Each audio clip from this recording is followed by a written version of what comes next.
on the eastern flank. I thank you for your presence. Once again, welcome to Romania, and I wish you a fruitful summit.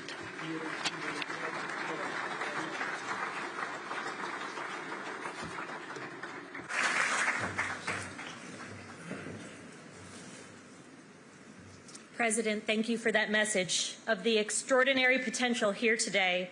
Only through working together will we identify the best solutions, as you put it. Secretary General Mark Rutte took the helm at NATO just 13 months ago and has arguably led one of the fastest ramp-ups of allied defense spending and production, or as he has coined it, a quantum leap in our collective defense. His energy, optimism, and commitment are contagious. It is now my great pleasure to introduce His Excellency Mark Rutte, NATO's Secretary General.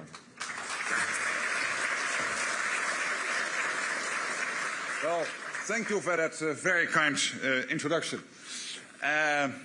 President Dan, dear Nico Sor, ministers, excellencies, ambassadors present here, Admiral Van Jay, dear Pierre, ladies and gentlemen, good morning to you all. And first, let me thank you, President Dan, and Romania for hosting us here in Bucharest and for your lovely evening yesterday. And also a special thanks to Pierre and Tarja and your respective teams at Allied Command Transformation and NATO headquarters for co-organizing this forum. Thank you so much. And many thanks to all the industry executives for joining us. I'm really pleased to be here. This is such an impressive crowd. I think this is, Tarja, one of the biggest events in the context of industry and NATO we have ever organized. So thank you all for being here. You, the business and industry executives in this room, are the industrial component of our deterrence and defense. And there simply is no strong defense without a strong defense industry. Sometimes it is that simple. Many of you were also in The Hague at the NATO Summit and the NATO Summit Defense Industry Forum we organized in the context of the summit. I believe the whole summit in The Hague, including what we organized in the context of industry, was historic, it was successful, and we took important decisions to make NATO much stronger. And the President already mentioned a few of them.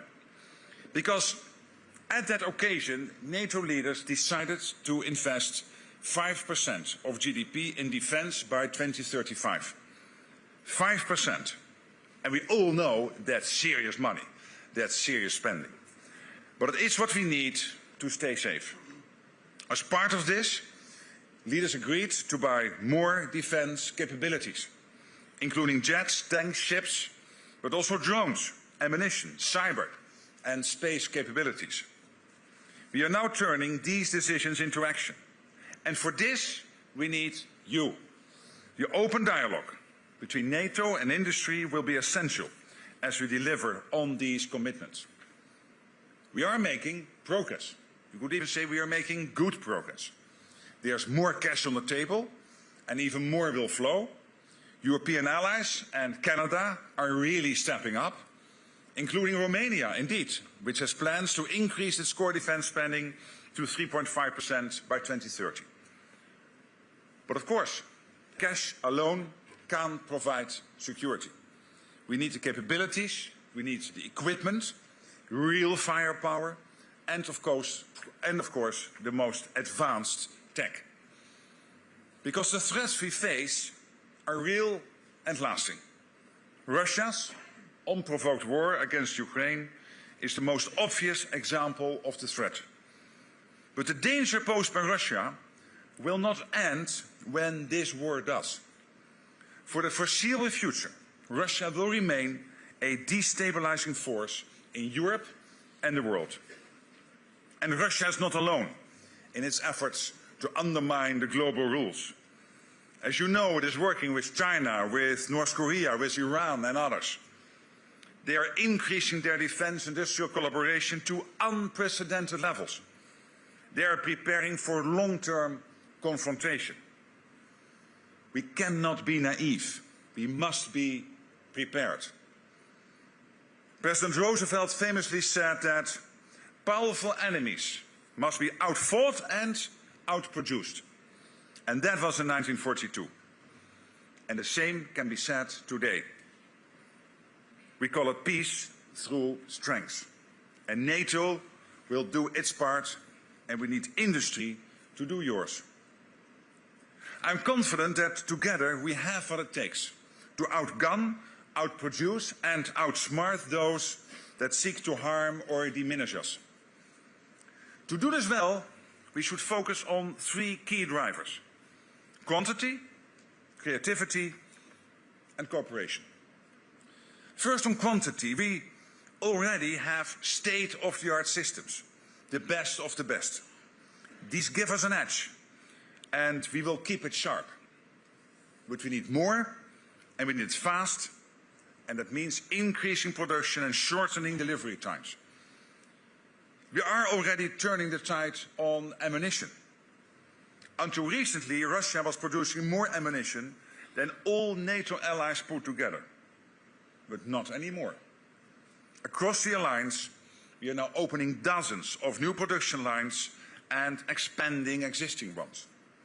We are making more than we have done in decades. We need to build on this progress in other areas, from high-end air defense and low-cost drone interceptors. Here, quantity is key. And this brings me to the second driver, creativity. This is about the power of innovation. To stay safe in the future, we need to outsmart our adversaries, drawing on all our strength. There are creative minds in this room, I know, from large and established corporations to small startups. We need what you have to offer. And we live in free societies where your creativity can thrive. So bring your ideas, put your ingenuity to the test, and use NATO as your test bed. We have the Defence Innovation Accelerator for the North Atlantic, or Diana, with a network of test centers and accelerator sites across NATO countries. We also have the NATO Innovation Fund, the world's first multi-sovereign venture capital fund. Through this fund, we invest in deep tech, dual-use technology startups that can support our defense, our resilience and our security. So we can help develop the next generation of innovators. The third driver I want to talk about is cooperation. This is NATO's bread and butter. It's also the reason for this NATO-Industry Forum. Bringing together the ideas, the assets, the industry of 32 countries across Europe and North America is powerful. And there's even more we can do when we work with our partners, including the European Union, Ukraine, and countries in the Indo-Pacific region like Australia, Japan, New Zealand, and the Republic of Korea. We have so much to learn from each other. And by combining our efforts, we can produce more and increase innovation. It benefits us all. Dangerous times call for bold action. And this demands a degree of risk tolerance from all of us. As leaders take the political risk, industry is being asked to take some business risk. As you think of your shareholders, this may make you nervous. You are waiting for governments to sign long-term contracts, I know. And you're right. Sometimes governments need to do that. But I can tell you that when it comes to investing more in our defense, the political will is there. You heard the President, you know the decisions we took in The Hague. The political will is there, the money is there, the demand is there, and our security depends on it. So, as your business leaders, perhaps we can make a deal. On my end, I will continue to do all I can to urge governments to walk the talk and sign the contracts. And I promise we will do all we can from NATO to expedite procurement and keep supporting innovation. Tarja, Pierre, You are with me on this, I know. But in exchange, you need to be ready. Step up supply, expand existing production lines and open new ones. Don't let the fear of future surplus capacity keep you from meeting the real needs we face today. I have every confidence that what you produce will be purchased. There are great business opportunities for all of you and real benefits for us all. Because when industry steps up supply, the result is not only more security, also more economic growth and many more jobs. The defense dividend is real, and our mission couldn't be more worthy. So, let's work together to deliver a safer and more prosperous future for us all. Thank you very much.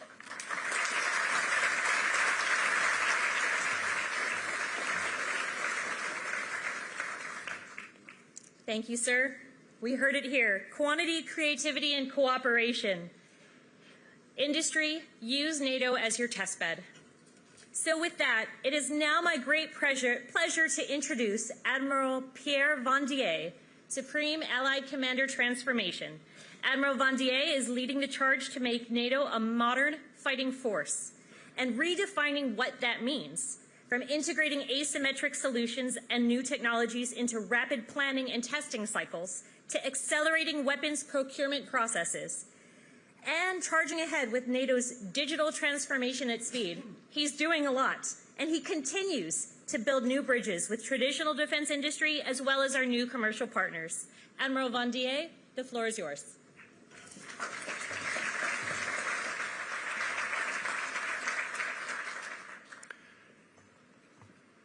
President Dan, Ministers, Secretary General, dear Tarja, Excellencies, Generals, ladies and gentlemen.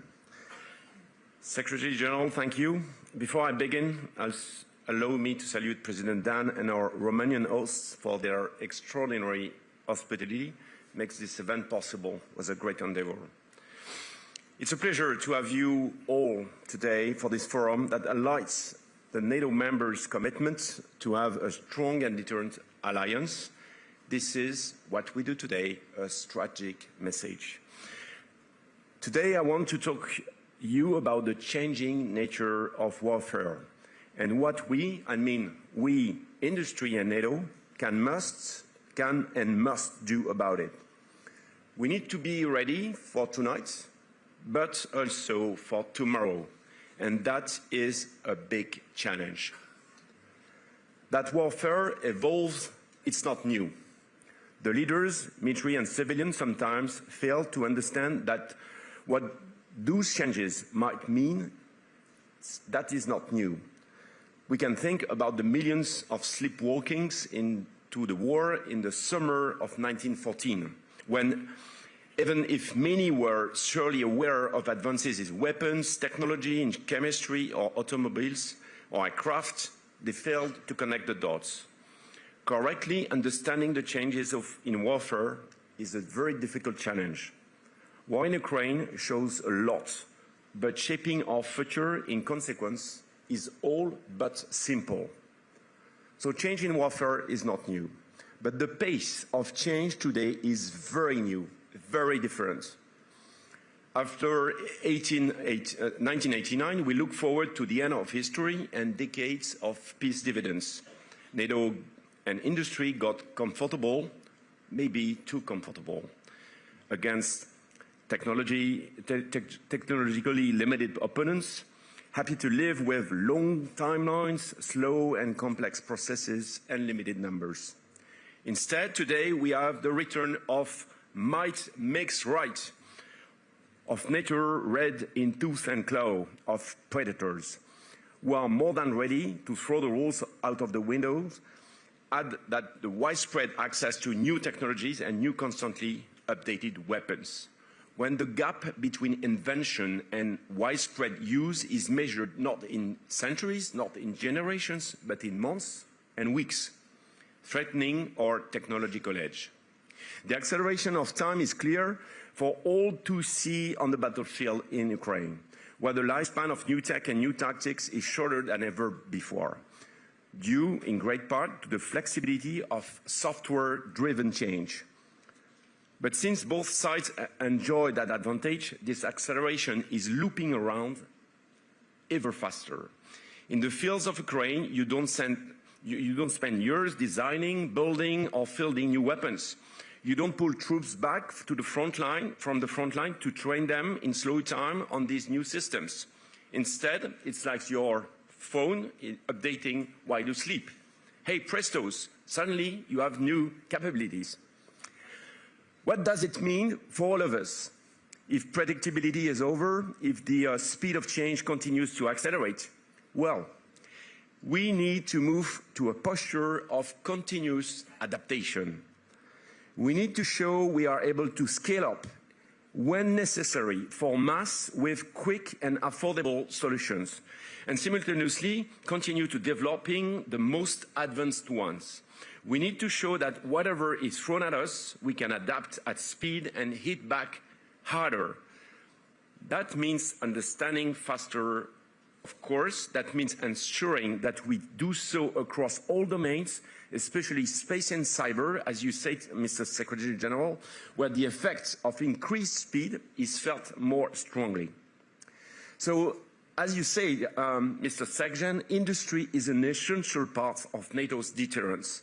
We must demonstrate we can out-innovate and do so faster than our adversaries, imposing strategic dilemmas and forcing our opponents to constantly recalculate their odds by correctly developing our weapon systems. By demonstrating that our industrial and innovation environment is more reactive, more agile, and smarter. Every time one of you develops something our opponents have not seen before, every time one of you develops something cheaper, something that can be both adapted or adopted faster, you are making NATO's deterrence more credible. So how we do that? How we, ICT, help you to shape NATO's future? So I would say through a mix of things. The first ingredient of this cocktail relies on real field experiments, where we bring together industry, innovators, and the warfighters to understand what is around the corner. Because we must remain grounded in reality. It's the bottom-up approach. It's what we did with the Task Force 6, demonstrating that we can bring out a USV solution in matter of months with a limited budget. Remember that we had 70 platforms operated during 1 month during the summit. Keeping in mind that all requirements were open to all kinds of solutions. We want to apply that same logic, that same approach to other problem sets. It's what we do with DIBAX that works on NATO's digital backbone, on CWIX that connects the CIS of NATO members. It's what we are doing with the counter drones with LCIX. The second ingredient is bringing a rational science-based approach of the future. If you have the ref, as the kid says, think about Matt Damon in the movie The Martian. He calls for science the shit out of this. It's about bringing a rational approach to the flourishing new tech landscape and making it compatible with available resources and military missions and concepts. It's about taking advantage of the skills in industry and not-profit organizations' expertise in mission engineering. It's about how tech can contribute to accomplishing the mission. It's about using modeling and simulation, for instance. All of these ingredients are to shake as a cocktail to give life to the new tactics and new concepts that make 32 nations fight as one. It's what we do with multi-domain operations or with the cognitive warfare concept we are developing. It is also our efforts about NATO's digital transformation that aims to enable the scale use of connectivity and AI. So in conclusion, months ago, Mr. Secretary General, you outlined the path we can take together, based around quantity, creativity, and cooperation. You ended your remarks with a call to arms, and especially you call for us. So Yes, sir, we are with you, especially because faced with the magnitude and the speed of the challenges ahead, success can only be achieved by acting together. At 32, allies, NATO and industry in the widest sense of the word. So let me end on that note. We hear you, Mr. Secretary General. We hear you, the nations. We hear you, the industry. You are big players, the large and the small, and so help us help you deal with this existential challenge. I thank you.